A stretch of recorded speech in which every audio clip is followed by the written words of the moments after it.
paz do Senhor, querido, seja bem-vindo em mais um vídeo do nosso Bíblia em um ano. E aí, está preparado para crescer e avançar em Deus? Eu sou o Leandro Machado, seja bem-vindo. Você que é novo aqui no nosso canal, já deixa o seu like, se inscreve aqui no canal, ative o sininho, porque todo dia nós temos um vídeo novo de leitura bíblica, né? Nós estamos aqui lendo de Gênesis até Apocalipse, né? Para que recebemos de Deus, sermos inspirados de Deus.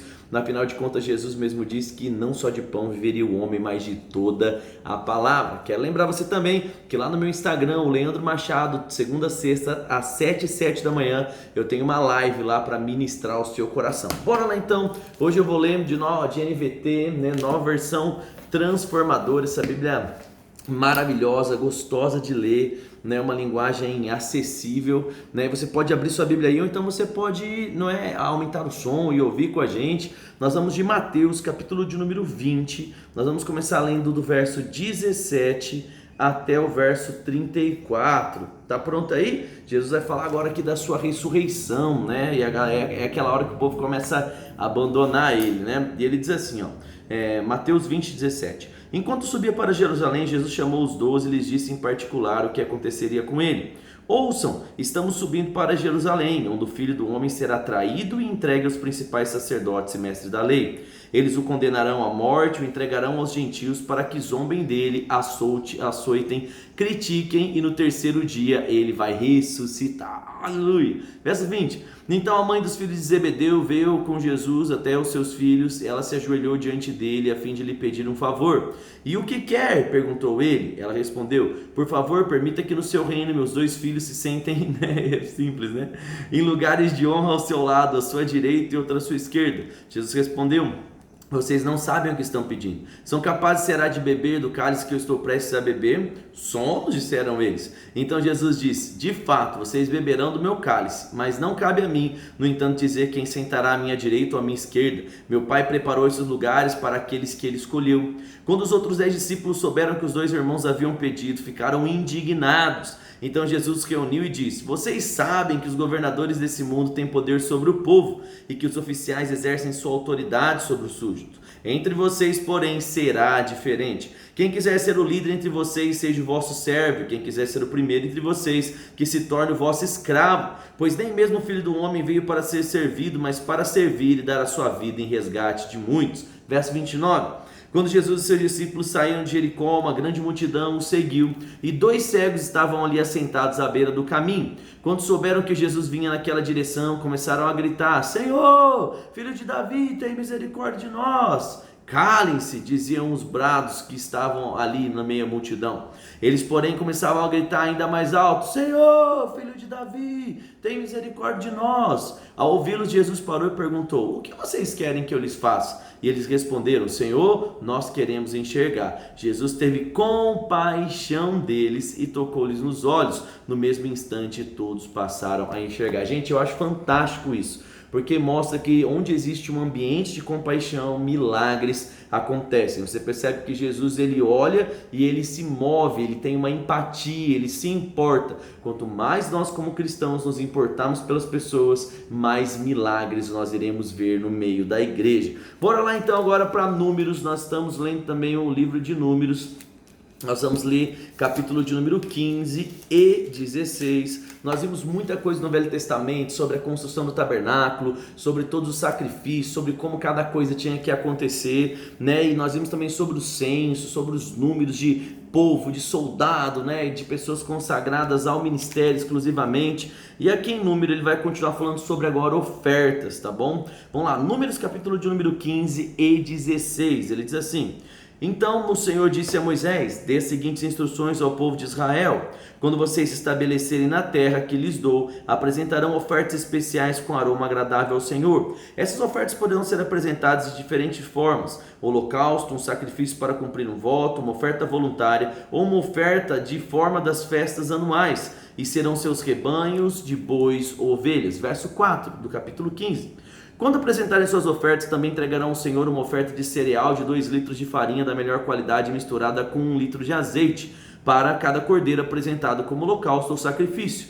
Vocês entregarão também um litro de vinho como oferta derramada. Se o sacrifício for um carneiro, apresentem uma oferta de cereal de 4 litros, de farinha da melhor qualidade, misturada com 1 litro de terço de azeite e 1 litro de terço de vinho como oferta derramada. Tudo isso será uma oferta agradável ao Senhor. Lembra, gente, que tudo era uma simbologia, tudo queria mostrar a redenção, tudo queria mostrar a honra, Deus sendo colocado em primeiro lugar, e ao mesmo tempo essas ofertas também elas serviam para a manutenção do templo e para alimentar, né, todos os sacerdotes. Ele continua no verso 6. Se o sacrifício for um carneiro, apresente uma oferta de cereal de 4 litros de farinha da melhor qualidade, misturada com 1 litro e 1 terço de azeite e 1 litro de terço de vinho como oferta derramada. Verso 8. Quando apresentarem o novilho como holocausto, como sacrifício para cumprir o seu voto, ou como oferta de paz ao Senhor, também entregarão uma oferta de cereal de 6 litros de farinha da melhor qualidade, misturada com 2 litros de azeite, 2 litros de vinho como oferta derramada. Tudo isso será uma oferta especial de aroma agradável ao Senhor. 11. Cada sacrifício de novilho, carneiro, cordeiro, cabrito deverá ser preparado da mesma maneira. Sigam essas instruções para cada sacrifício que apresentarem. Todos os israelitas de nascimento seguirão essas instruções quando apresentarem uma oferta especial de aroma agradável ao Senhor. Se algum estrangeiro que os visita ou que vive entre vocês ou entre os seus descendentes quiser apresentar uma oferta especial ao Senhor, deverá seguir os mesmos procedimentos. Verso 15, os israelitas de nascimento e os estrangeiros são iguais diante do Senhor e estão sujeitos aos mesmos decretos da comunidade. Essa é uma lei permanente para vocês a ser cumprida de geração em geração. As mesmas instruções de ordem se aplicam tanto a vocês quanto aos estrangeiros que vivem em seu meio. Então o Senhor disse a Moisés: dê as seguintes instruções ao povo de Israel. Quando chegarem à terra para onde vos levo e começarem a colher, não é daquilo que a terra produz, devem separar para o Senhor uma oferta. Apresentem um bolo feito da primeira farinha, ao moerem, separem como oferta, como fazem com os primeiros cereais da eira. Todas as gerações futuras apresentarão ao Senhor uma oferta da primeira farinha que moerem. Se vocês, sem intenção, deixarem de cumprir todos esses mandamentos que o Senhor ordenou a Moisés, sim, tudo que o Senhor ordenou por meio de Moisés, desde o dia em que ele ordenou para vocês, para as gerações futuras, e a comunidade, se não der conta do seu erro, toda a comunidade deve apresentar então um novilho como holocausto por aroma suave e agradável ao Senhor. O sacrifício será apresentado junto com a oferta de cereal e a oferta derramada conforme está escrito. Também um bode deve ser entregue como oferta pelo pecado. E ele continua no verso 25. Com essa oferta, o sacerdote fará expiação por toda a comunidade de Israel, e ela será perdoada. O pecado não foi intencional e foi expiado como ofertas apresentadas ao Senhor. A oferta especial e a oferta pelo pecado, por toda a comunidade de Israel, será então essa perdoada, incluindo os estrangeiros que vivem entre vocês, pois o pecado envolveu todo o povo. Vocês lembram aqui? Toda vez que o povo pecasse ou que tivesse alguma coisa, eles precisavam apresentar um sacrifício para que a ira do Senhor fosse, né, assegurada, né, apaziguada ali, e eles não morressem, tá bom? Verso 27, ele diz: se um único indivíduo cometer um pecado não intencional, apresentará uma cabra de 1 ano como oferta pelo pecado. O sacerdote sacrificará a fim de fazer expiação pelo culpado diante do Senhor, e ele será perdoado. Essas instruções sobre o pecado involuntário se aplicam tanto aos israelitas de nascimento como aos estrangeiros que vivem em seu meio. Mas aquele que arrogantemente fizer algo contrário à vontade de Deus, seja israelita de nascimento ou estrangeiro, blasfema contra o Senhor, e esse deve ser eliminado do meio do povo. Uma vez que tratou a palavra do Senhor com desprezo e desobedeceu a sua ordem de propósito, esse deverá ser eliminado e deverá sofrer um castigo por sua culpa. Certo dia, enquanto o povo de Israel estava no deserto, verso 32, encontraram um homem recolhendo lenha no sábado. As pessoas que o encontraram recolhendo lenha o levaram perante Moisés e Arão e o restante da comunidade. Assim como não estava determinado o que fariam com ele, mantiveram esse homem apenas preso. Então o Senhor disse a Moisés: o homem deve ser executado. Toda a comunidade o apedrejará fora do acampamento. Galera, o negócio era embaçado aqui. E ele continua: e apedrejou até a morte, conforme o Senhor havia ordenado. Olha que coisa louca com relação à lei. Não é? Era um negócio tão rigoroso, um negócio tão rígido, né, que se descobriu. Esse cara estava pegando lenha, mas porque ele estava desobedecendo, não é? Ele foi punido. Né? Você fala assim: nossa, pastor, mas que severidade. Sabe, era uma lei, né? E quem cumprisse a lei desfrutava da bênção da lei, e quem não cumprisse a lei desfrutava da maldição da lei, dentre essas algumas punições, como a morte por apedrejamento. Né? Você pode dar uma glória a Deus que você vive na graça aí ou não?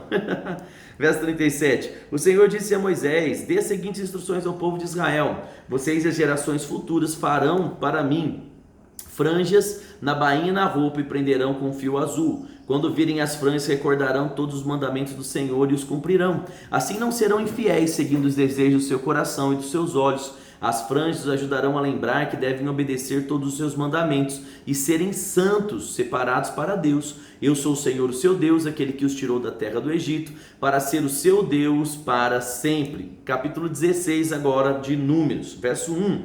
Corá, filho de Izar, descendente de Caote, filho de Levi, armou uma conspiração com Dotã e Abirão, filhos de Eliabe, e On, filho de Pelete, da tribo de Ruben, com outros 250 líderes israelitas. Todos os membros importantes da comunidade, os três instigaram uma rebelião contra Moisés. Vixe, não vai dar bom isso aí. Se o cara morreu lá porque estava pegando lenha, imagina o que vai acontecer. Bora lá, verso 3. Juntaram-se contra Moisés e Arão e disseram: vocês foram longe demais, a comunidade foi consagrada pelo Senhor e ele está em nosso meio. Que direito vocês têm de agir como se fossem superiores à comunidade do Senhor? Quando Moisés ouviu o que disseram, curvou-se com o rosto em terra e em seguida disse a Corá e a seus seguidores: amanhã cedo o Senhor nos mostrará quem pertence a Ele, quem é consagrado. Só trará à sua presença aqueles que Ele escolher. Você, Corá, e todos os seus seguidores, preparem os incensários. Amanhã acendam fogo neles e queimem incenso diante do Senhor. Então veremos quem o Senhor escolherá como consagrado a Ele.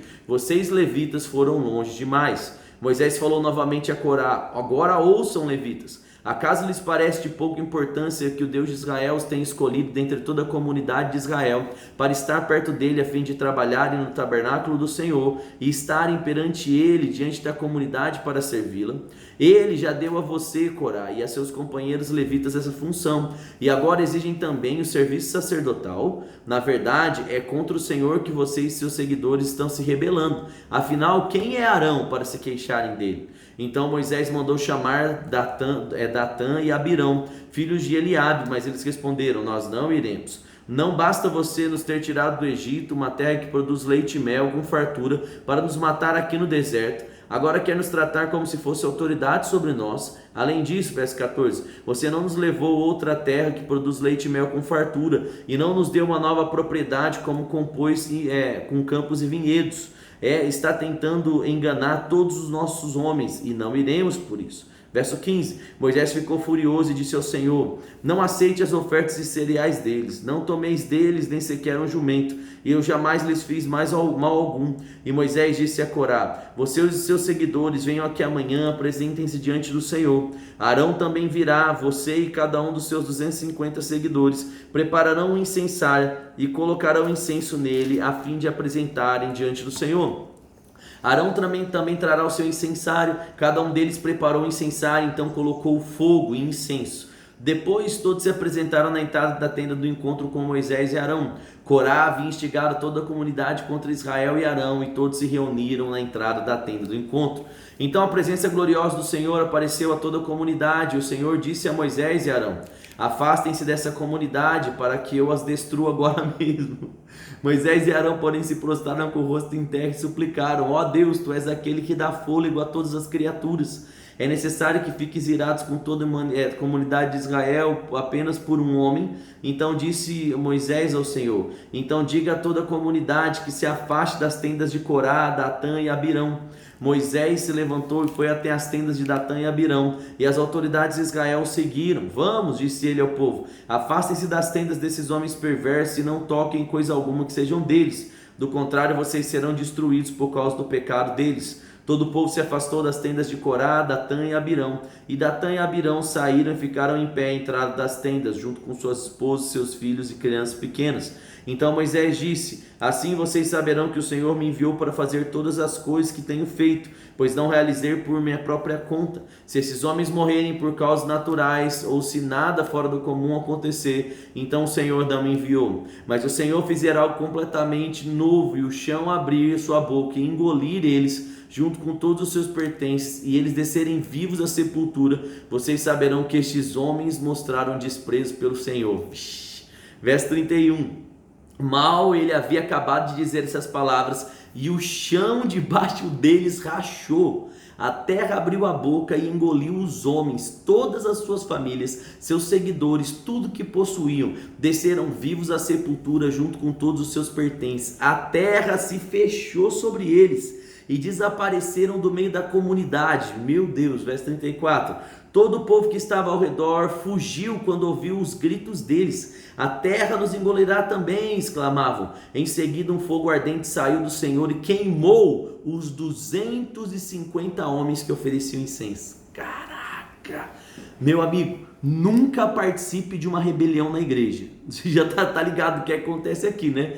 Mesmo a graça tem punição. Pastor, eu participei de uma rebelião. Pede misericórdia, pede perdão para Deus aí, se arrepende dos seus pecados, irmão, e torce, né, para algo ruim não acontecer na sua vida, porque a lei da semeadura é real. Plantou rebeldia, colhe morte, destruição, pobreza, né? Perde ministério, negócio, vixe, misericórdia. E aí ele continua dizendo aqui, né? Meu Deus, verso 36. O Senhor disse a Moisés: ordene a Eleazar, filho do sacerdote Arão, que tire todos os incensários do meio do fogo, pois os incensários são santos.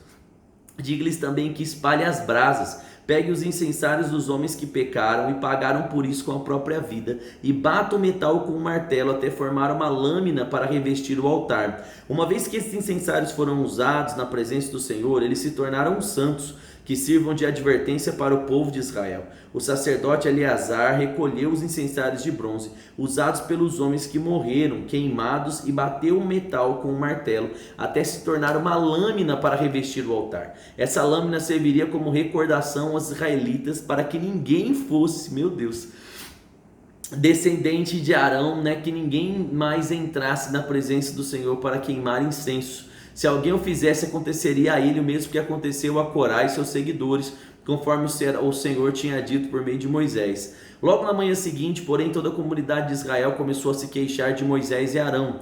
Outra vez: vocês mataram o povo do Senhor, diziam ele. Cara, a galera é louca, o cara tinha acabado de morrer, todo mundo que estava se rebelando morreu, e a galera foi rebelar de novo. Olha isso, verso 42. Mas enquanto se reuniam para protestar contra Moisés e Arão, voltaram-se para a tenda do encontro, viram uma nuvem cobri-la e a presença do Senhor e apareceu.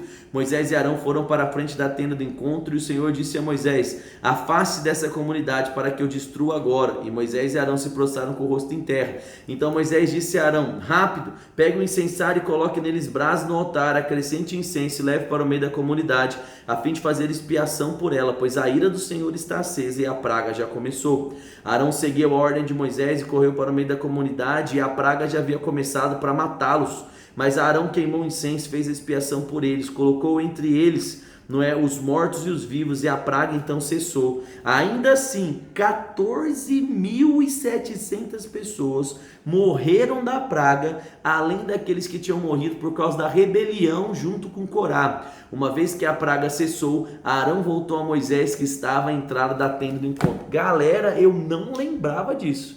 Eu lembrava do cara que tinha sido comido pela terra e tudo mais, mas olha isso aqui, 14.700 pessoas. Eu sei que a gente está na nova aliança, eu sei que a gente está na graça, mas eu sei, gente, que o valor que Deus tem para com os princípios continuam o mesmo.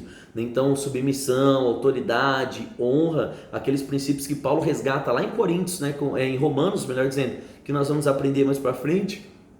Meu Deus, tem que vigiar, vigia. Vamos lá, Salmos, Provérbios, Eclesiastes agora. Eclesiastes, capítulo de número 9. A gente parou no versículo 12, então a gente vai ler a partir do versículo de número 13. Estamos quase acabando Eclesiastes, hein? Eclesiastes só tem 12 capítulos. Então bora lá, ó. Eclesiastes, capítulo de número 9, versículo de número 13. Nós vamos ler a partir do 13, depois vamos ler o 10 também, tá bom? Então bora lá, Eclesiastes 9:13, ó. Outro exemplo de sabedoria, meu Deus, eu tô chocado com o negócio lá de números. Outro exemplo de sabedoria que me impressionou enquanto observava as coisas que funcionam debaixo do sol. Havia uma cidade muito pequena, com poucos habitantes, e um grande rei veio com seu exército e a cercou. Um homem sábio, mas muito poderoso, usou sua sabedoria para salvar a sua cidade. Depois, porém, ninguém se lembrou de lhe agradecer. Por isso pensei, embora a sabedoria seja melhor que a força, o sábio é desprezado quando é pobre. Suas palavras logo são esquecidas. É melhor ouvir as palavras calmas da pessoa sábia que os gritos do rei tolo. É melhor ter sabedoria do que armas de guerra, mas um só pecador destrói muitas coisas boas. Então, mais uma vez, ele está trazendo aquele equilíbrio, né? Dizendo o que é importante na nossa vida e o que não é importante. Eclesiastes 10:1, ele diz: Como moscas mortas produzem um mau cheiro até no frasco de perfume, assim um pouco de insensatez estraga muita sabedoria e honra. O sábio escolhe o caminho certo, mas o tolo toma o rumo errado. Os tolos podem ser identificados apenas pelo seu modo de andar. Se uma autoridade se irar contra você, não abandone seu posto. O espírito calmo pode superar até mesmo grandes erros. Observei outro mal debaixo do sol. Governantes cometem um erro grave quando dão grande autoridade aos tolos e colocam pessoas valorosas em cargos inferiores. Cheguei a ver servos andando a cavalo como a príncipes andando a pé. Quem cava um poço corre o risco de cair nele. Quem derruba um muro corre o risco de ser mordido por uma cobra. Quem trabalha numa pedreira corre o risco de ser ferido pelas pedras. Quem corta lenha corre perigo em cada golpe do machado. Trabalhar com machado sem corte exige muito mais esforço, portanto, afie a lâmina. Esse é o valor da sabedoria, ela o ajuda a ser bem sucedido. Então, mais do que fazer, é importante você fazer, né, com sabedoria, fazer de uma forma inteligente, né, o smart work. E ele diz, verso 11, se a cobra morder antes de ser encantada, do que adianta ser encantador de serpentes? Se as palavras do sábio trazem aprovação, mas o tolo é destruído por aquilo que ele mesmo diz. O tolo baseia seus argumentos em ideias insensatas, por isso suas conclusões são perversas e loucas.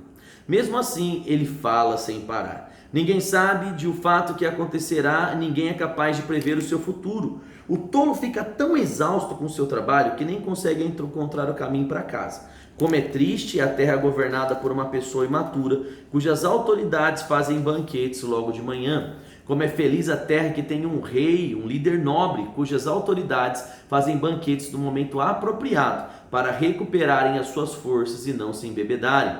Por causa da preguiça, o telhado enverga, por causa do ócio surgem goteiras na casa. A festa proporciona o riso, o vinho proporciona a alegria e o dinheiro proporciona tudo isso. Nunca faça pouco do rei, nem mesmo em pensamento, não zombe dos poderosos, nem mesmo em seu quarto, pois um passarinho poderia contar a eles tudo o que você disse. Gente, que coisa fantástica, que leitura preciosa hoje, tanto quanto as outras. Então a gente aprendeu o que? A importância da honra, a gente viu o perigo da rebeldia. Jesus estava mostrando, querido, a compaixão para curar pessoas, e aqui, né, Salomão está nos ensinando sobre andar de uma forma sábia, mostrando que aquilo que importa não é nem sempre é aquilo que os outros dão importância. Bora orar? Pai, eu quero te agradecer pela sua fidelidade. Pai, obrigado mesmo, porque o Senhor nos dá a oportunidade de ver uma vida que agrada o Senhor. Eu oro por cada escudeiro, cada homem e cada mulher, Pai, que tem, né, ao longo de todos esses dias e semanas, Pai, agora já há meses, tem acompanhado essa leitura da Bíblia, agradando o coração do Senhor. Obrigado pela sua fidelidade, obrigado por famílias sendo transformadas, obrigado por um futuro glorioso que o Senhor há de manifestar, Pai, através da vida de cada pessoa que tem crescido na meditação da Tua Palavra. Fale conosco, que o Senhor ministre ao nosso coração com cada versículo que foi colocado dentro da nossa mente e coração, para que nós possamos viver a plenitude daquilo que o Senhor tem. Eu te agradeço por tudo, Pai.